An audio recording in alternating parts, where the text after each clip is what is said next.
Awesome, sweet. So after taking brands who were doing 13K all the way to 352K cash collected within a 60-day period, scaling brands who were doing like 40K a month to 45K cash collected in a single day through a webinar launch, or even being behind operations that have scaled to huge months, 7-figure cash collected a month, selling packages that is worth multiple 5 figures.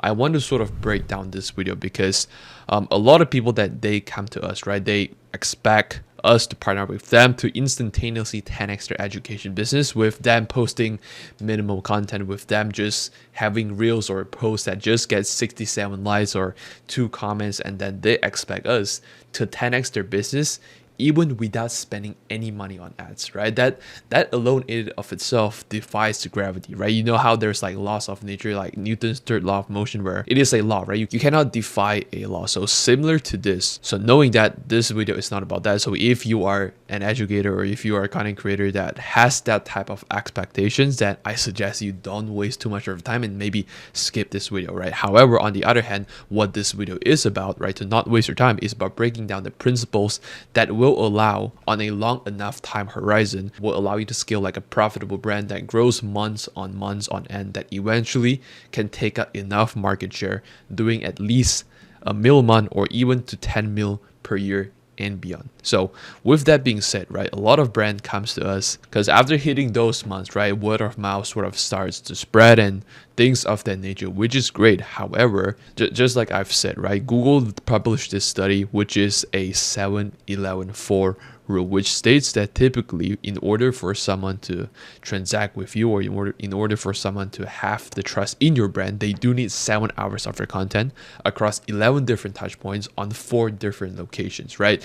Just like Newton's third law, for every motion there is equal and opposite reaction. This one has almost like became like a law, right? You cannot define gravity, like it is a law almost in a sense. And the breakdown goes through this, right? Because in every single market, there is always going to be 5 levels of awareness. There are unaware, problem aware, solution aware, product aware, and most aware. And I'm going to break down all of that and what each means, alongside with how every single principle within this video integrates alongside this 7-11-4 rule and these 5 levels of awareness. Because in every market, let's say you are dealing with a lead that is unaware. At this stage, the lead or the prospect does not realize that they have a problem, or the problem isn't clearly identified yet. They don't even know if that certain thing that they feel should even be a problem. So what you want to make them do is to have content in place to make them realize that, hey, that feeling that you have, that is actually a problem. Okay, your content needs to wake them up to the fact that, hey, something feels off. So focus on the pain, focus on the discomfort that they, on the back of their mind, know that, hey, there's something here, but you just voice it out better than they can themselves, right? So it's good for broad audience reach or brand building, right? Unaware has the biggest market pie, but then once you voice out all of these problems, right, what then becomes is that a lead will become problem aware. So at this stage, right, the lead or the prospect knows that they already have a problem or the pain point that you just voiced out, but they don't know the full scope of solution just yet, or your solution specifically. So what we want to do in this stage is to show that, hey, you understand their pain. You want to voice out their pain in a way that you can clearly and more articulately and better voice out their pain point better than they can themselves. Does it make sense? So show them, hey, why is this happening? What are the consequences if this pain point doesn't get fixed? And then in this stage, start to hint that, hey, there are solutions. Typically, when you can articulate their pain points, the lead pain points, better than they could themselves, they automatically assume that, hey, you have the solution and you are the expert. So by which we're going to move them down to this solution aware stage. And with this solution aware stage, typically with leads that are in this stage, they know that, hey, there are solutions out there. Right? Let's say you're a Discord, this Discord education business, they're live trading, the different courses and whatnot. So typically people in this stage, they know that there are multiple different creators online that they can choose from. The thing is that how can we make sure that we are the one that they choose from rather than some other competitors, which I'm going to go through in a little bit as well. Because funny thing, now that I speak of this, the reason why I want to bring up this 7-11-4 is because back in September, right, a team, I wouldn't disclose names because there are some NDAs in place, but a team hired me to build out some of their backend systems, and in September they hit like 850k cash collected in a single month. So 850k cash collected, and the only funnels that they ran, there's only 2. okay, a webinar funnel, and a free course funnel. And their free course has around 8 hours of content. That alone in and of itself has already broken or has already passed this rule, right? Free course funnel and webinar funnel. And when the webinar is off, they do like a book or call funnel, 850K, right? So I was the one that essentially built the CRM, the systems, the SOPs and whatnot. So I've seen what it looks like behind the scenes, right? It's crazy what these numbers can pull. And the creator, mind you, like his YouTube has like 89K, right? But then his Instagram only has like 9K or 11K. I forgot which one it was, but it is around that range. Now, all this to say that at this stage, right, you want to hint at their solutions. The reason why I want to hint into this operation is because, hey, there are so many educators out there, but the reason why they were able to do 850K is because a webinar or a free course in and of itself, they turn the lead all the way from the unaware stage all the way to the most aware stage. Because when you host like a webinar, you bring them all the way through this buyer's awareness level from unaware all the way to the most aware. So hopefully those don't make sense. And in the sense that, hey, within this category, you want to show that, hey, your solution is one of one and why it differentiates yourself from all of the other competitors that exist out there. And it's what this brand did at the highest level, right? Free course that brings people from unaware all the way to solution, maybe even product aware. Webinar brings the lead from unaware all the way to the most aware, right? Think about how great of that reputation that it has built. But back to the point, now since they are solution aware already and you have sort of hint that you have this product that can solve the problem that they just got aware of, so now that the lead knows you or your specific offer that you have to offer, they has not committed yet because they're product aware, right? Maybe they're still not convinced that you're the best fit. They are doing some market research or whatnot. What you want to do in this case is to give them, different case studies, student testimonials, student results that break down certain belief that they might have, right? And I'm gonna break this down in super detail later on. But within this stage, you want to help them see why you are the better choice compared to all of the other guys, right? Because when you can post an 8-hour course, it is hard to fake that you are not the expert, right? And that is the mindset that we want to carry. So once they're product aware and you have hint that you have the best product in the market, in this stage they're probably the most aware. So at this stage, the lead or the prospect is fully aware of your product or your offer, right? It knows the benefits, what differentiates you from all of the other competitors.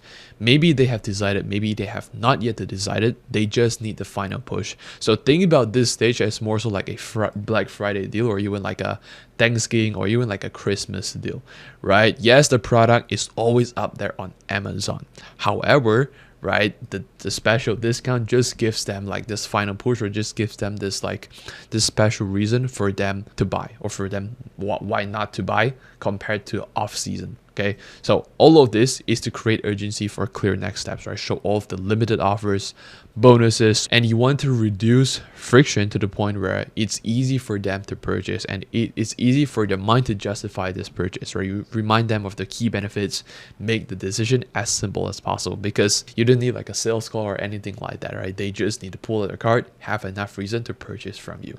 So with that, right, back to the point, top of funnel, middle funnel, bottom funnel content. If you want to scale your education business up to those multiple 7-8 figures per month or even per year, this is a part where you do not want to miss, right? Because on top of funnel, right now is very industry standard, right? Reels, TikToks, YouTube Shorts, ads, YouTube videos, all of this. You want to post all of this to two main goals, right? The first main goal is to get exposed enough times in their reels or in their pages. And the second is once you have got exposed yourself, your brand enough times on their feed, what you want to do next is to pique their curiosity to the point where they think to themselves, hey, how is this guy able to achieve a lifestyle like this? You pique their curiosity. So once you pique their curiosity, all of them, whether it be ads, YouTube videos, rounds back to your main middle of funnel content nurturing assets, which will be your YouTube videos. So if we were to use like a trading education business, for example, right, videos that you post, right, I'm gonna give examples of videos that you can post later on, which is the sauce.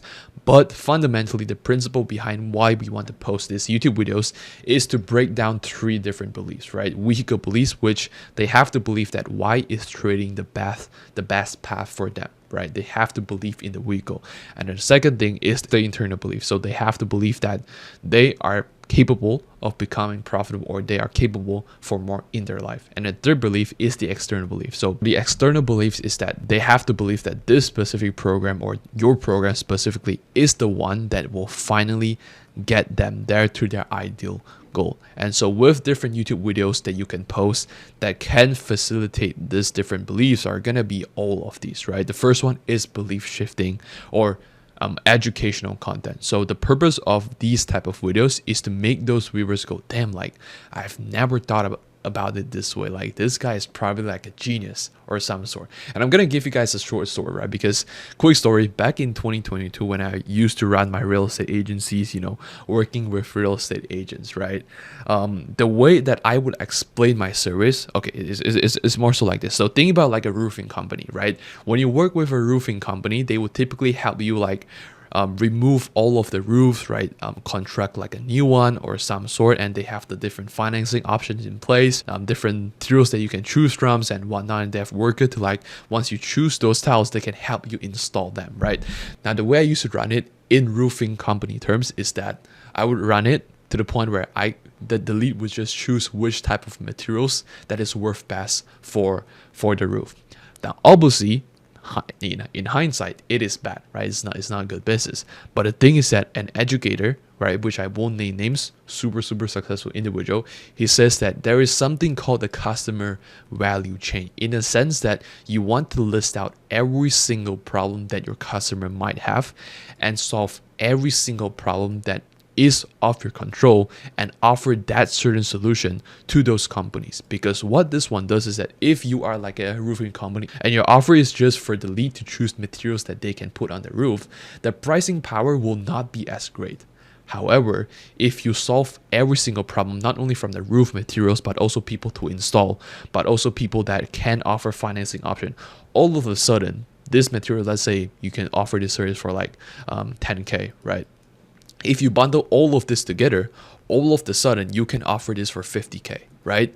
And that is the power for offering an all-in-one service that they can get like a one-stop shop, in the sense that you create this perception that once the lead goes through your ecosystem or gets involved in your product or in your ecosystem, all of their problem, or the probability of their problem getting solved, gets increasingly higher. Hopefully those one makes sense. In a sense that what you want to do, right? And this goes back to different offerings that we can have that we will have in place on your operation too, if you're watching this, right? Solve every single metric or solve every single problem that might stop the lead from achieving their goal. If you can solve that, your price point would increase. It's more so like supply and demand, right? Supply, a lot of people can't afford, can give this service of like, hey, what type of materials? But not a lot of supply comes into what? Financing option, installing the roofs that is catered to yours and whatnot. So this is the effect that you want to choose, and to show that, hey, like when you post up these videos, you want to be the same educator that teaches people and change the beliefs around trading, in a sense that not only will you change the belief, but you can also make them realize that once they go through your asset, you want to make them realize that, hey, if you get involved in your solution, the probability of them scaling is way higher. Now, I don't want to go on a huge tangent, but moving on to number 2, right, which is proof-based content. So think about those student interviews, case studies, social proof, and whatnot, right? And the purpose of this is to show the different wins and to show the different transformation from people that prior joining a program and people post joining a program. So with different student interviews, you want to hop on calls with people that is in school, that is in college, right? People that have zero equipment or even lack of the experience, or even people that prior to joining, they don't trust mentorships before, right? But after joining, they hit like an insane win, right? So this one turns from skepticism all the way to XYZ K a month. All right, hopefully those one make sense. Or even people that was hopeless or discouraged by their current situation, but then after joining, they hit their XYZ goal in XYZ timeline. And then third type of content is obviously lifestyle. Now, in terms of percentage wise, right, this one probably consists of 30%. Education wise consists of 50 to 80%. Lifestyle, although it's good, only focusing on 5 to 10%. Okay, although it's good, right? But you and I both know, right? It is the 80% of the work that creates the 20% of the lifestyle. So you want to you want to sort of embody that as well, right? Because you don't want to sort of lead with a weird brand where all you do is just like party and whatnot, but then you have a business that does like 100 mil, you're like there's a mismatch, right? If you want to scale to those 5-10 million per year, this one is extremely important. Now, the fourth type of content is those behind the scenes content to actually show that, hey, you are also a human. This is what you do behind the scenes. Okay. Fifth type of content, objection killer content. So similar to those student case studies or student testimonials. Sixth type of content are maybe you have like a super low day, right? What you want to do is to like put up a camera just like this and then just speak to the camera. The lessons you've learned, what made this a bad day, how can you or how would you bounce back, and the lessons that you can install into your audience from watching these videos and whatnot. And then obviously number 7 is authority, framework, and content, right? You want to position yourself, right? And a good example is this, Julian Petrulis. I'm not sure if you guys have seen his content, but the way he does this, yes, he's super insanely successful, but the way he portrays himself online is an image of extreme luxury. And the reason why he wanted to do this is because whenever like an investor, sees his content, his social image automatically bumps up to a notch because of the content that he publishes online. And that is the social status that we want to gain with the different content that we put out. Okay, so that wraps up middle funnel content. Now, bottom of funnel content is where we convert, right? You have put out this 7 hours of content. You have hop on podcasts. You appear 11 different ways across 4 different locations. Now, the lead is so nurtured to the point where they want to transact with you, right? The way that we have seen much success, that is what allowed us to scale that operation from 300K a month to $1 million a month cash collected on launch, is through this VSL to application funnel, where again, it might look simple, but I have to preface this, right? At a bigger operation, simplicity really scales, right? Just take my word for it. I don't know how can I prove this, but again, based on experience, we have tested multiple different funnels. Simplicity scales as always. But back to this point, VSL application funnel, every single distribution channel routes back to one singular VSL page. And with that one singular VSL page, the way we want to lead this is to have like a type form being embedded on the page, but make it sleek looking, right? So if you guys are curious what a sleek looking page, just click the link in the description. You guys will see, right? You want a high converting page, but also is sleek looking that differentiates yourself from all of the other competitors. And the reason why is this. So let's say if I were to put your page across with different competitors, let's say I pull up five of your other competitors and I pull up your page. Do you think that, let's say the offer is the same and your page looks terrible and this page looks like 10 out of 10, right? This page looks like 5 out of 10, 10 out of 10, whatever. Let's say the lead is totally uneducated. Which page do you think they're going to go towards? It's probably the one that is looking 10 out of 10, right? And that is the edge that we want to have in place. So once we have that, type form being in place as well, once we have those, right, we typically qualify, I regress. Once you have those information, the setter needs to be dialing those leads out within 3 minutes of them opting in and qualify for these 3 things. If they're in the US, we qualify for if they have at least 1K saved up, if they have at least 650 to 680 credit score and beyond, and if they have the intent to invest in themselves. And the reason why is this, right? Let's say a lead has around 500K saved up in their investment portfolio or in their bank, but they don't have the intent to invest in themselves. No matter how good the closer is, there is no way that the lead is going to convert into a paying client. However, on the other hand, if the lead has the intent, if the lead is in the US, they have a good credit score and they have at least 1K saved up and our package is around 10K, right? What they can do is for the closers to opt them for this financing option, whether it be fan bases, WAP, split it, or whatnot, right? And by the way, if you guys want to work, we have connections with the team that works in fan bases or works on WAP that gives insane rates. Just let me know. I can connect you guys. But anyways, what those financing option allows us to do is that it allows the lead to pay over a certain amount of time. But the good thing is that as a company, you get the full amount upfront. And then once you have that, the type form being in place as well, once we have that, the type form being in place as well, not only does your closer makes more money, your company makes more money, and the lead gets to pay over a certain amount of time that doesn't really financially burden them, right? Which is a good thing. It's like a win-win-win for all different parties.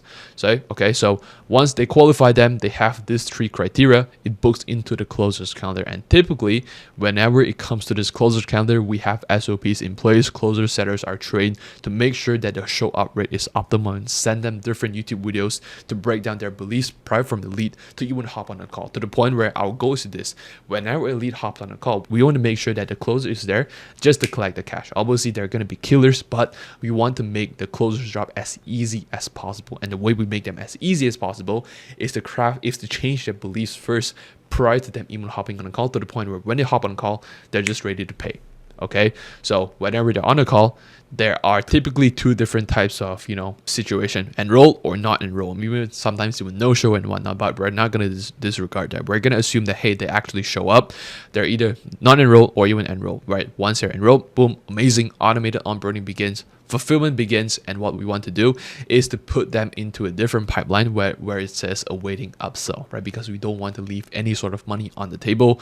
If they're not enrolled, we want to move them to a different pipeline where email marketing, right, hammer them emails can have in place, and our goal is to downsell them to some other different offers that we have within our ecosystem. So with that, right, this is just one of the funnels. We have tested like low ticket ascension funnels. Funny enough, right, one of the partners that I'm currently in talks with, right, they're doing like 80-90k to like 120k per month organically by themselves with a team of 2.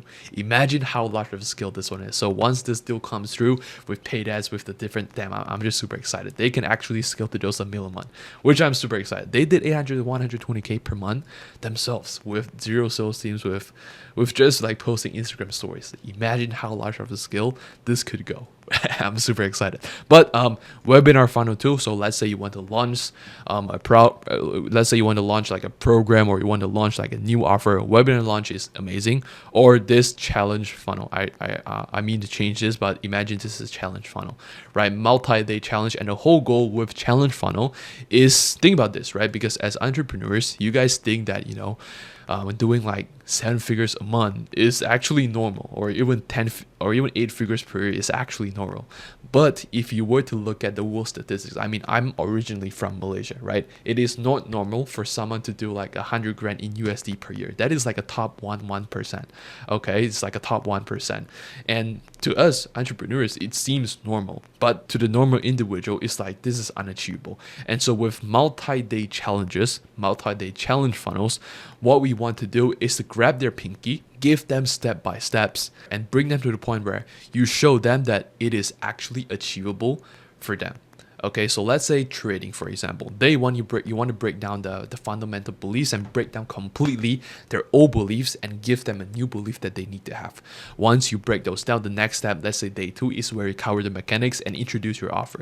Day 3, all right, once you give them different homeworks, you have them craft out different, broker account, deposit some money, hop on live trades with you or whatnot. Day 3 is where you present the offer, because if they have already crafted out the different, like brokers account, if they have deposited some money into the brokerage and whatnot, right, the probability of them signing up and the probability of them believing in themselves that trading will work instantly skyrockets. And that is what I mean by grabbing their pinky from XYZ point to ZYX point, right? So once you have those in place, you grab someone from this point to this point, the probability of them converting is going to be insanely high. So with that being said, that wraps up this small asset of how we would go about scaling on an operation who are doing maybe like 50k a month or 50k a year, even to those $1 million a month to 8 figures and beyond. So with that being said, hopefully those were helpful. And if you are looking to absolutely scale your education company to those insanely high levels without sacrificing your margins, and scale your brand in a luxury way without burning much profit margins, click the link down below, and I look forward to having a chat with you. So with that being said, hopefully you guys have a beautiful, great rest of your day ahead. God bless, peace out, and bye-bye.